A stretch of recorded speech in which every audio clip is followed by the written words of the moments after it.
नमस्कार बच्चों, हम वाल्मीकि रामायण बालकांड का प्रथम सर्ग पढ़ रहे हैं और उसमें हमने 55 श्लोक तक अध्ययन किया था। और हमने पढ़ा था कि श्री राम की पत्नी को रावण अपहरण करके ले गया और राम उसको वन वन में ढूंढ रहे हैं। और उसको ढूंढते हुए ही उन्हें एक कदम्ब नामक राक्षस भी मिला, जो कि बहुत ही घोर आकार का है। उसके आगे अब हम पढ़ते हैं। तम निहत्य महा बाहुदहा स्वर्गतस्य स च अस्य कथमास शबरीम धर्मचारिणीम। कि अत्यंत लंबी भुजाओं वाले श्री राम ने उस कदम्ब नामक राक्षस को मारकर उसको निश्चित रूप से उसको स्वर्ग का रास्ता दिखाया, मतलब उसका दाह संस्कार किया और उसे स्वर्ग में भेजा। महाबाहु यानी लंबी लंबी भुजाओं वाले, महान बड़ी भुजाओं वाले तम उसको कदम्ब राक्षस को निहत्य मारकर ददाह उसका दाह संस्कार किया। स च स्वर्गत धर्मचारिणीम शबरीम यश कथामयास। और उस कदम्ब राक्षस ने भी मृत्यु के पश्चात स्वर्गलोक में जाकर वहाँ से अपनी दिव्य वाणी से धार्मिक विधि विधान के अनुसार आचरण करने वाली शबरी के विषय में श्री राम के लिए कहा। शबरी के बारे में उन्होंने बताया। इस श्लोक में यह बताया गया है कि श्री राम ने जब उस कदम्ब नामक राक्षस को इस प्रकार कष्ट भोगते हुए देखा तो उन्होंने उस पर दया करके उसे मृत्यु दी। और मृत्यु से वह इस नारकीय जीवन से मुक्ति पाकर, क्योंकि वह बहुत ही घोर दिखाई देने वाला, घुटनों तक उसके लंबे बाल उगाए थे, उन्होंने उसकी बड़ी बुरी स्थिति को देखकर उस पर दया करके उसे मृत्यु दी और वह उसको स्वर्ग का रास्ता दिखाया, उसको स्वर्ग में भेजा मतलब। और स्वर्ग लोक में जाकर अपनी निश्चित ही दिव्य वाणी से, मतलब वह स्वर्ग चला गया और वहाँ से आकाशवाणी से उसने श्री राम से वन में रहने वाली उस शबरी के पास जाने के लिए कहा, जो कि निश्चित ही धर्म के अनुसार आचरण करने वाली थी और उचित अनुचित का ज्ञान रखने वाली थी। और इस संकट के समय में वही उनकी सहायता कर सकती है, ऐसा उन्होंने बताया उसने कदम्ब नामक राक्षस ने। तब श्रमणीम धर्म निपुणीम अभिगच्छेति राघव सो अभि अगच्छन महातेजा शबरीम शत्रुसूदन। क्या कहा उसने कि हे राघव, रघु के वंशज हे राघव, श्रमणीम धर्म निपुणम अभिगच्छेति। वह श्रमणी सन्यासिनी की तरह रहने वाली, वह श्रमणी यानी कि सन्यासिनी, और धर्म निपुणम धर्म में निपुणता रखने वाली, हर प्रकार के धर्म को जानने वाली, अभिगच्छ उसके पास जाइए आप। इस प्रकार उस कदम ने कहा। और वे स अभि अगच्छन, और वे श्री राम कैसे महान तेजस्वी व्यक्तित्व से परिपूर्ण और शत्रुसूदन यानी शत्रुओं का नाश करने वाले, वे उस शबरी के पास अभिगच्छन तत्काल ही चलने लगे, निश्चित रूप से गए। वे वहाँ पर शबरी के पास गए। उसने कदम्ब ने कहा कि आप शबरी के पास जाइए, जो कि धर्म को जानने वाली, उचित अनुचित का बोध कराने वाली है, आप उसके पास जाइए। और वे भी महातेजस्वी शत्रुसूदन श्री राम भी उसके पास में गए। शबरया पूजित है सम्यक रामो दशरथ आत्मजय पंपा तीरे हनुमता संगतो वानरेण है। दशरथ के पुत्र वे श्री राम शबरया सम्यक पूजित है, शबरी के द्वारा अच्छी प्रकार से पूजित सम्मानित किए जाने के पश्चात पंपा तीर पर वे हनुमान, पंपा सरोवर है और उसके तट पर वे वानर जाति में उत्पन्न हनुमता हनुमान के साथ में निश्चित रूप से मिले। संगता उन्हें पंपा तीर पर हनुमान मिले। शबरी के पास गए, शबरी से उन्होंने उचित अनुचित का ज्ञान लिया, उनसे भेंट करी और उसके बाद में पंपा तीर पर वे हनुमान से भी मिले।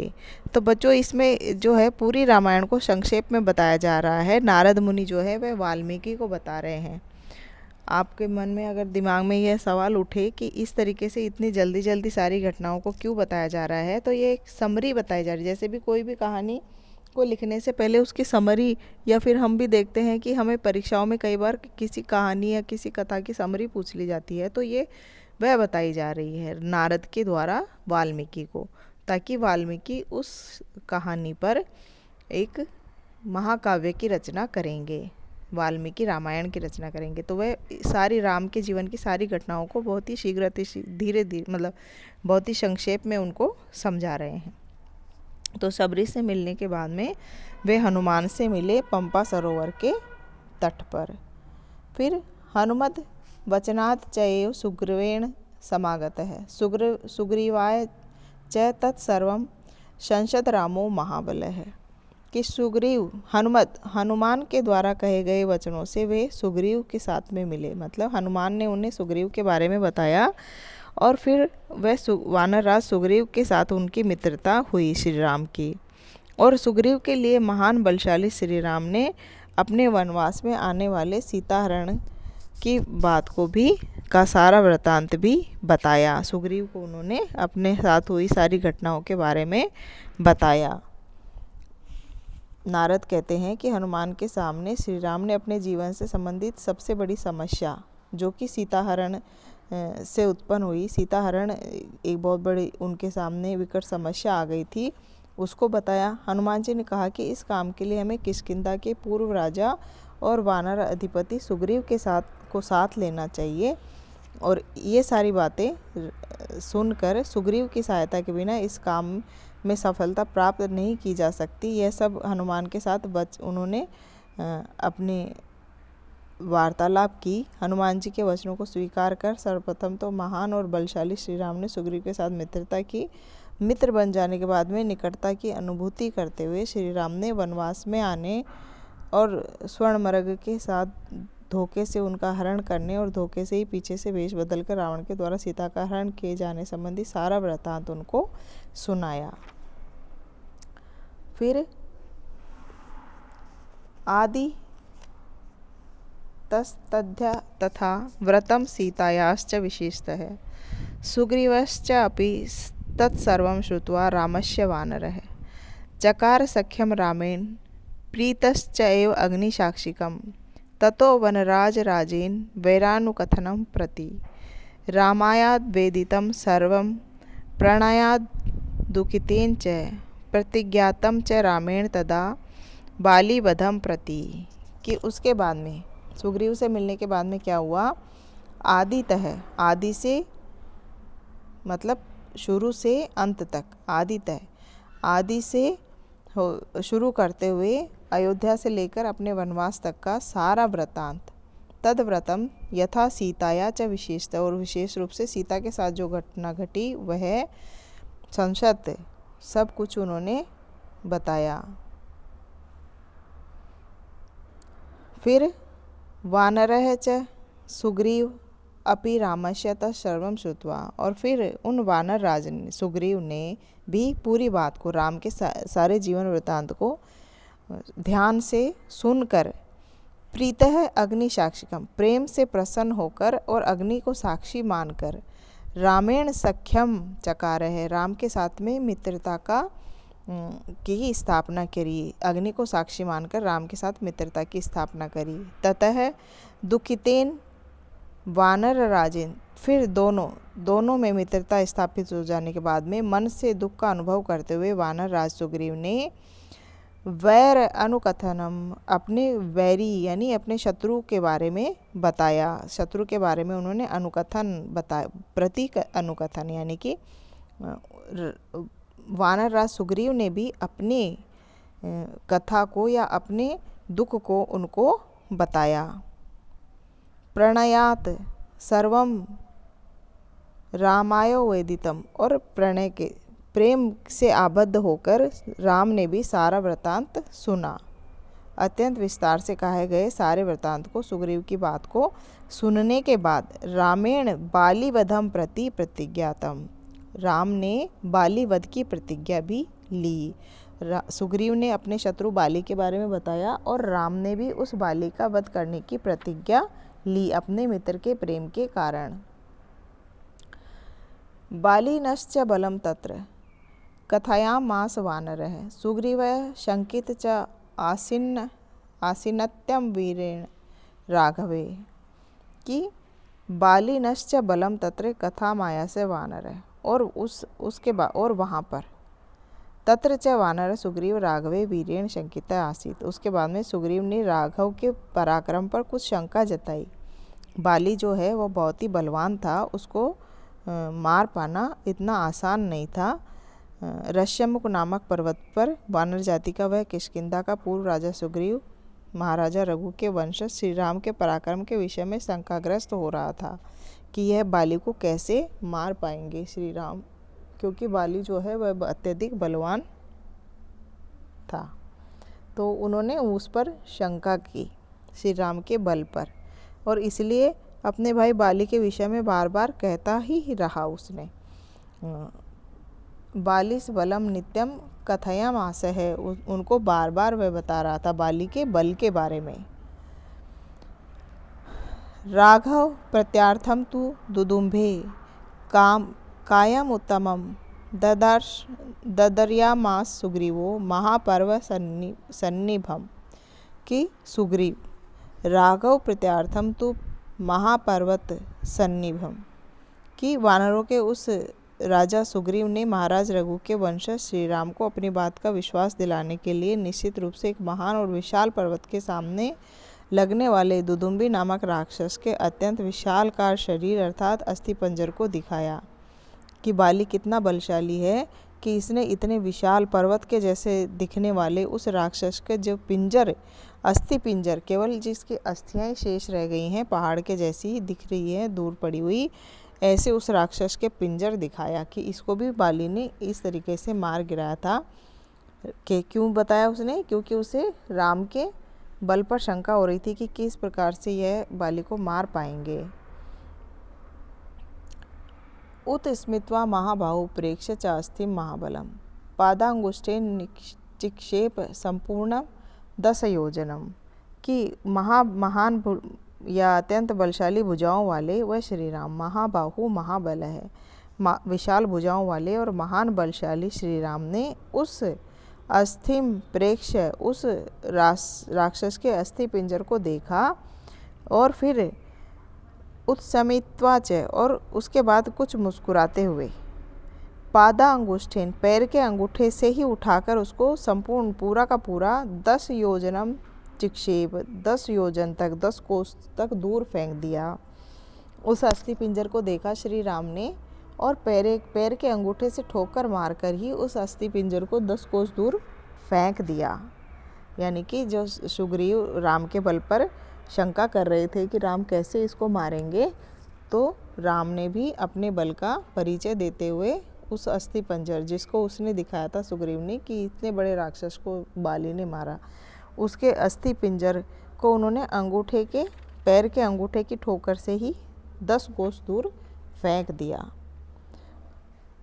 फिर विभेद च पुनः सालान सप्तकेन महेशुणा गिरी रसातलम चैव जनयन प्रत्ययम तदा, और उसके बाद तदा पुनः दोबारा से प्रत्ययम जनयन विश्वास उत्पन्न करने के लिए श्री राम ने सप्त सालान यानी कि साल के 7 वृक्षों को रसातलम गिरीम च रसातल में विद्यमान एक विशाल पर्वत को एकेन महेशुणा केवल एक ही बाण से भेद दिया। एक तो राक्षस के पिंजर को अंगूठे से उठा के फेंक दिया और फिर और विश्वास दिलाने के लिए कि वह बाली को मार सकते हैं, यह विश्वास दिलाने के लिए उन्होंने साल के 7 वृक्षों को और एक रसातल में स्थित एक विशाल पर्वत को भी एक ही बाण से सबको भेद दिया, यह बताने के लिए कि उनका बल भी कम नहीं है। पुनः फिर बताते हैं नारद, ततः प्रीतमानस्तेन विश्वस्तः स महाकपि किष्किंधाम राम सहितो जगाम च गुहाम तथा। उसके पश्चात तथा उसके बाद अपने पराक्रम का इस प्रकार प्रदर्शन करने के बाद में श्री राम के द्वारा वानर जाति में उत्पन्न उस सुग्रीव एक ही बाण से विभेद किए जाने की क्रिया से मानसिक रूप से थोड़ा प्रसन्न हुआ। वह सुग्रीव उनके द्वारा उनको प्रसन्न किया गया, थोड़ा अनुकूल बनाया गया। वह राम ने महाकपि तेन प्रीत माना विश्वस्त, उसको प्रेम पूर्वक विश्वास दिलवाया गया। तदा च राम सहित किष्किंधाम गुहाम जगाम, और उसके बाद में वह वानर राम के साथ में किष्किंधा की गुफा में गया, जहाँ पर बाली रहता था वहाँ पर वह गया। श्री राम के द्वारा अपने पराक्रम का 2 बार प्रदर्शन कर लेने के बाद में वानर जाति में उत्पन्न वह सुग्रीव मानसिक रूप से प्रसन्न और आश्वस्त हो गया, और श्री राम को अपने साथ लेकर वह सुग्रीव गुफाओं के समान विशाल पर्वतों के बीच में बसी हुई किष्किंधा नगरी में गया, जहाँ पर बाली रहता था। ततो अगर्जन बद्ध वीरः सुग्रीवो हेम पिंगलः तेन नादेन महता निर्जगाम हरीश्वरः।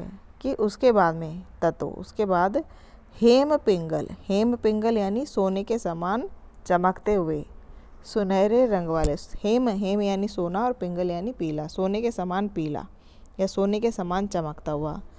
हरिवरः है यानी कि वानर जाति।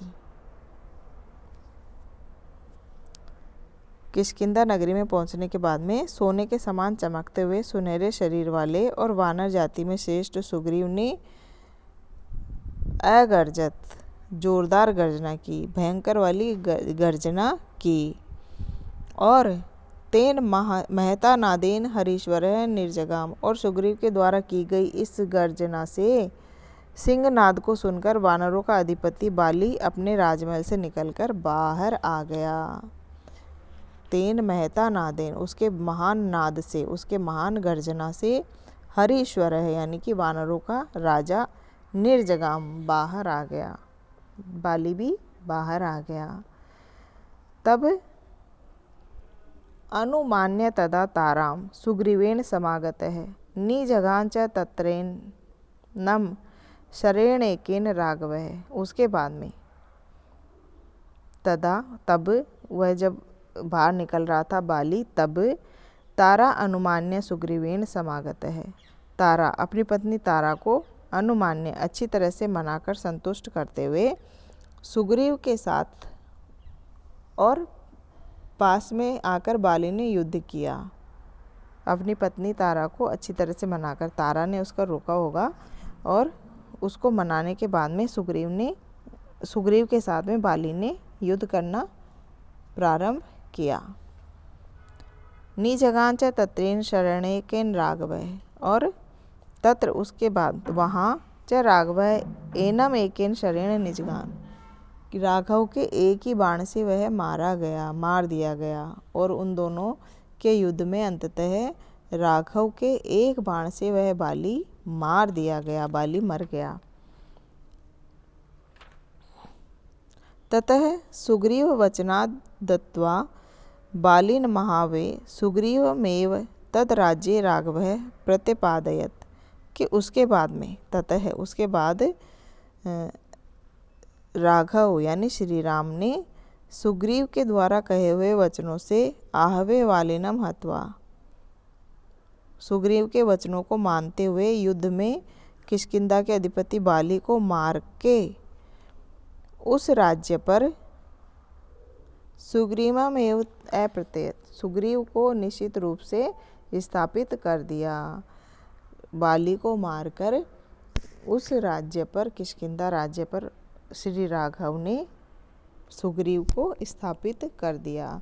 कहने का तात्पर्य यहाँ पर यह है कि दोनों भाइयों के उस युद्ध में सुग्रीव जानता था कि यदि श्री राम ने शस्त्र इत्यादि का प्रयोग नहीं किया तो वह बाली के हाथों मारा जाएगा। अतः लड़ते लड़ते ही सुग्रीव ने श्री राम से हस्तक्षेप करने और बाली को मारने की प्रार्थना की, और सुग्रीव के वचनों को स्वीकार करते हुए श्री राम ने एक ही बाण से बाली को मार डाला। बाली की मृत्यु के साथ ही किष्किंधा का राज सिंहासन खाली हो गया। नियमानुसार राज सिंहासन कभी भी खाली नहीं रहना चाहिए, क्योंकि इससे राजकाज में बाधा उत्पन्न होती है और कानून व्यवस्था लड़खड़ा सकती है। अतः श्री राम ने सुग्रीव को ही किष्किंधा के राज सिंहासन पर पुनः स्थापित कर दिया। यह पुनः से तात्पर्य यहाँ पर यह है कि मूल रूप से सुग्रीव ही किष्किंधा का राजा था और उसे हटा करके ही बाली ने सिंहासन पर कब्जा किया था, तो उन्होंने वापस राजा को ही, सुग्रीव को ही उसका राजा बना दिया।